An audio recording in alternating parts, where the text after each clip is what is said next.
కార్తీక పురాణము 13వ అధ్యాయం కన్యాదాన ఫలము. ఓ జనక చక్రవర్తి, కార్తీక మాసంలో ఇంకనూ విధిగా చేయవలసిన ధర్మములు చాలా ఉన్నవి. వాటిని వివరించదును. సావధానుడివై ఆలకింపుము. కార్తీక మాసంలో నదీ స్నానం ముఖ్యం. దానికంటే ఒక పేద బ్రాహ్మణుని కుమారునకు ఉపనయము చేయుట ముఖ్యము. ఒకవేళ ఉపనయనముకు అగు ఖర్చు అంతయు భరింపశక్యము కానప్పుడు మంత్రాక్షతలు దక్షిణ తాంబూలాది సంభావనలతో తృప్తిపరిచినను ఫలము కలుగును. ఈ విధముగా ఒక పేద బ్రాహ్మణ బాలునికి ఉపనయము చేసిన ఎడల ఎంతటి మహాపాపములు చేసినను, ఎంతటి దుష్కృమతలు చేసియున్నను, ఎంతటి వ్యభిచారము చేసియున్నను ఆ పాపములన్నయూ పోవును. ఎన్ని నూతులు తటాకములు త్రవ్వించినను పై చెప్పినట్లుగా ఒక బ్రాహ్మణ బాలునికి ఉపనయము చేసినందువలన వచ్చు ఫలమునకు సరితూగవు. అంతకన్నా ముఖ్యమైనది కన్యాదానము. కార్తీక మాసమందు భక్తి శ్రద్ధలతో కన్యాదానము చేసిన ఎడల తాను తరించుటయేగాక తన పితృదేవతలకు కూడా తరింపజేసిన వాడవును. ఇందులో ఒక ఇతిహాసం కలదు, చెప్పెదను, శ్రద్ధగా ఆలకింపుము.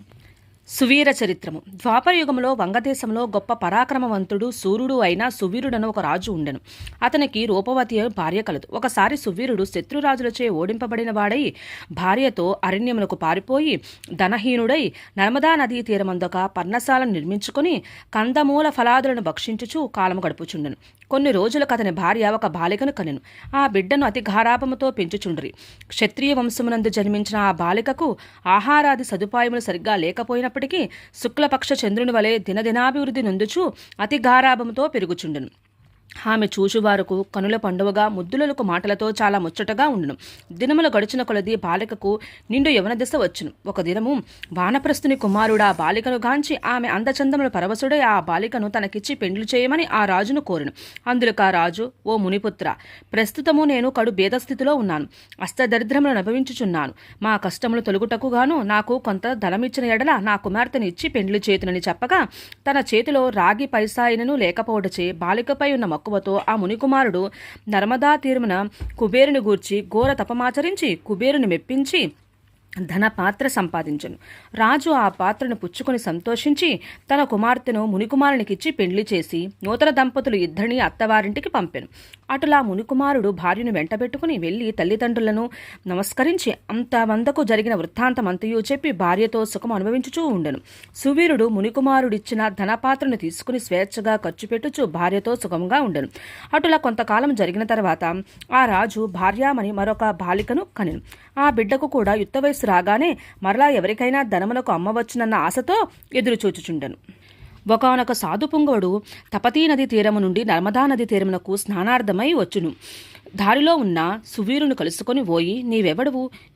నీవుక వర్చస్సు చూడ రాజవంశం నుండి జన్మించిన వానివలే ఉన్నావు. నీవి అరణ్యమందు భార్యాబిడ్డలతో వసించుటకు కారణమేమి అని ప్రశ్నించగా సువీరుడు, మహానుభావ, నేను వంగదేశము నేలుచుండెడి సువీరుడును రాజును. నా రాజ్యమును శత్రువు ఆక్రమించుటచే భార్యా సమేతంగా ఈ అడవిలో నివసించుచున్నాను. దరిద్రం ఒకటే, కష్టమేదియును లేదు. పుత్ర శోకము కంటే గొప్ప దుఃఖము లేదు. అటులనే భార్య వియోగము కంటే గొప్ప సంతాపము మరొక లేదు. అందుచే రాజభ్రష్టుడైనందున ఈ కారడవిలో సకుటముగా బ్రతుకుచున్నాను. నాకు 2 కుమార్తెలు. అందు మొదటి కుమార్తెను ఒక మునిపుత్రునికి ఇచ్చి వాని వద్ద కొంత ధనము పుచ్చుకొంటిని. దానితోనే ఇంతవరకు కాలక్షేపము చేయుచున్నాను అని చెప్పగా, ఓ రాజా, నీవెంతటి దరిద్రుడవైనను ధర్మ సూక్ష్మము ఆలోచింపక కన్య నమ్ముకొంటివా? కన్యా విక్రయము మహాపాతకములలో ఒకటి.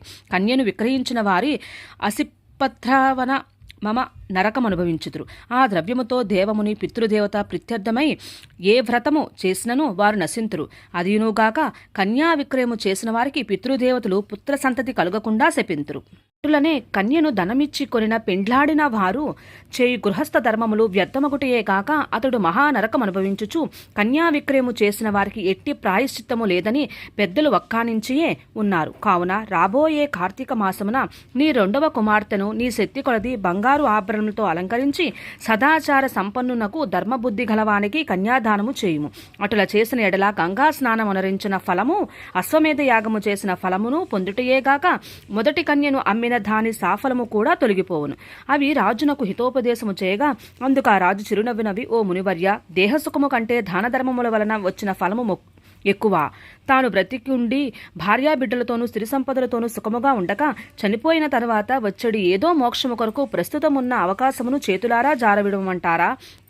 ధనము బంగారము కలవారే ప్రస్తుతము లోకంలో రాణింపగలుగుతున్నారు. ముక్కు మూసుకొని నోరు మూసుకొని బక్క చిక్కి శల్యమై ఉన్న వారికి లోకము గుర్తిస్తుందా, గౌరవిస్తుందా? ఐహిక సుఖములే గొప్ప సుఖములు కాన నా 2వ కుమార్తెను కూడా నేను అడిగినంత ధనము ఎవరిత్తురో వారికే ఇచ్చి పెండ్లి చేయుదును, కానీ కన్యాదానము మాత్రము చేయును అని నిక్కచ్చిగా నుడివెను. ఆ మాటలకు సన్యాసి ఆశ్చర్యపడి తన దారిన తాను వెడలిపోయిను. మరికొన్ని దినములకు సువీరుడు మరణించును. వెంటనే యమభటులు వచ్చి వారిని తీసుకుని పోయి యమలోకములో అసిపత్రవనమను నరకభాగమున పడవేసి అనేక విధములుగా బాధించిరి. సువీరుని పూర్వీకుడైన శత్రుకీర్తి అను రాజు ధర్మయుక్తంగా ప్రజలను పాలించి ధర్మాత్ముడై మృతి చెందిన పిమ్మట స్వర్గమందు సర్వసౌఖ్యములు అనుభవించుచుండును. సువీరుడు చేసిన కన్యా విక్రయము వలన ఆ శృతకీర్తిని కూడా యమకింకరులు పాశములతో బంధించి స్వర్గము నుండి నరకమునకు తీసుకుని వచ్చిరి. అంతటా శృతకీర్తి, నేనెరిగినంత వరకును ఇతరులకు ఉపకారము చేసి దాన ధర్మాదులు యజ్ఞయాగాదుల నుంచి ఉన్నాను. నాకు ఈ దుర్గతి ఏల కలిగినని మనము అందుకొని నిండు కొలువు తీరియున్న యమధర్మరాజు కడకేగి నమస్కరించి, ప్రభు, నీవు సర్వజ్ఞుడవి, ధర్మమూర్తివి, బుద్ధిశాల్వి, ప్రాణికోటినంతను సమంగా చూచుచుండువి. నేనెన్నడూ ఏ పాపమూ చేసి ఉండలేదు. నన్ను స్వర్గము లోకము నుండి నరకమునకు తోడ్కొని వచ్చుటకు కారణమేమి, సెలవిండు అని ప్రాధేయపడెను. అంత యమధర్మరాజు శృతకీర్తిని గాంచి, శృతకీర్తి, నీవు న్యాయమూర్తివి, ధర్మాగ్నుడవి, నీవెటువంటి దురాచారములు గాని చేసి ఉండలేదు. అయిన ఏమి, నీ వంశీయుడగు సువీరుడు తన జ్యేష్ఠపుత్రికను ధనముకు ఆశించి అమ్ముకొనెను. కన్య నమ్ముకునేవారు పూర్వీకులు ఇటు 3 తరముల వారు అటు 3 తరముల వారును వారెంతటి పుణ్య పురుషులైనను నరకము అనుభవించుటయే కాక నీచ జన్మలెత్తవలసి ఉండును. నీవు పుణ్యాత్ముడవైనయు ధర్మాత్ముడవైనయు నీ వెరుగుదును. కానీ నాకొక ఉపాయము చెప్పెదను. నీ వంశీయుడగు సువీరునకు మరి ఒక కుమార్తె కలదు. ఆమె నర్మదా నదీ తీరాన తన తల్లి వద్ద పెరుగుచున్నది. నా ఆశీర్వాదం వలన నీవు మానవ శరీరము దాల్చి అచటకు పోయి ఆ కన్యను వేద పండితుడు శిలావంతుడగు ఒక విప్రునకు కార్తీక మాసమున సాలంకృతముగా కన్యాదానం చేయించుము. అటుల చేసిన ఎడల నీవు, నీ పూర్వీకులు, సువీరుడు, మీ పితృగణములు కూడా స్వర్గలోకమునకేగుదురు. కార్తీక మాసంలో సాలంకృత కన్యాదానము చేసినవాడు మహాపుణ్యాత్ముడగును. పుత్రికా సంతానము లేనివారు తమ ద్రవ్యముతో కన్యాదానము చేసినను లేక విధి విధానముగా ఆబోతునకు వివాహమునర్చునను కన్యాదాన ఫలమొబ్బును. కనుక నీవు వెంటనే భూలోకమునకేగి నేను తెలిపినట్టులా చేసినవా ఆ ధర్మకార్యముల వలన నీ పితృగుణము తరింతురు, పోయి రమ్మని పలికెను.